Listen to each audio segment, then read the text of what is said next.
and more schools release their plans for the fall, the issue is present on a lot of parents' minds, wondering what to do. And that's because some school districts are leaving it up to the parents to decide what their child does. John Shumway joins me with some new expert advice this morning. And now we're talking about some of the older kids. Right. We're talking about middle and high school this half hour. It can be confusing as each district announces their reopening plans, in-class instruction or online. Many are coming up with the option for parents to decide, or they are looking for parental input.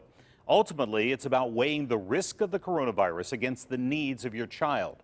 Dr. Gary Swanson is a child psychologist at Allegheny Health Network and says while elementary kids need the interaction of a classroom, middle and high school kids are different. Middle school and high school kids are an interesting mix because to some extent they're a little better able to learn independently. So you think you could give some stuff to do at home and they could handle that okay. But conversely, they're actually very interested in socializing and seeing their and interacting with them. And for many of the classes that for many of the classes you take, there's an interactive dialogue, discussion, a sharing of ideas, opposing viewpoints.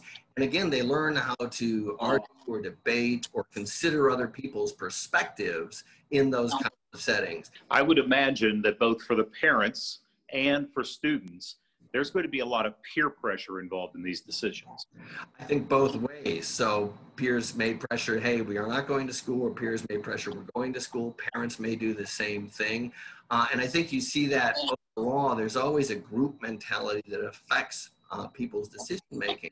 I advise parents, you're gonna have to look at your child, talk with your child, and think about what has gone on for the last couple of months and what you think will work out best going forward if this is going to continue months or even the whole school year. Yeah, I want to reemphasize one point he made there. It is important to talk with your child and listen to their desires. But ultimately, as he points out, it is a parental decision. Heather, another factor that weighs into this is the family health at home. Who lives under the roof? And what is the risk to those at home should the child bring home the coronavirus, especially if you have an elderly person in the home or people with pre-existing conditions? It's Absolutely. a lot to think about. It is a lot to think about. And I think, you know, as parents, there's always that guilt that goes with every decision that you're making. You know, Right. You want to do the right thing for your kids.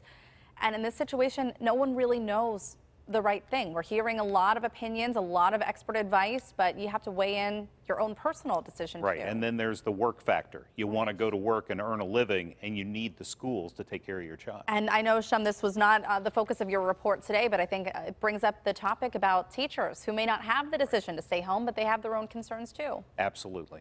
All right, thank you so much, Shum.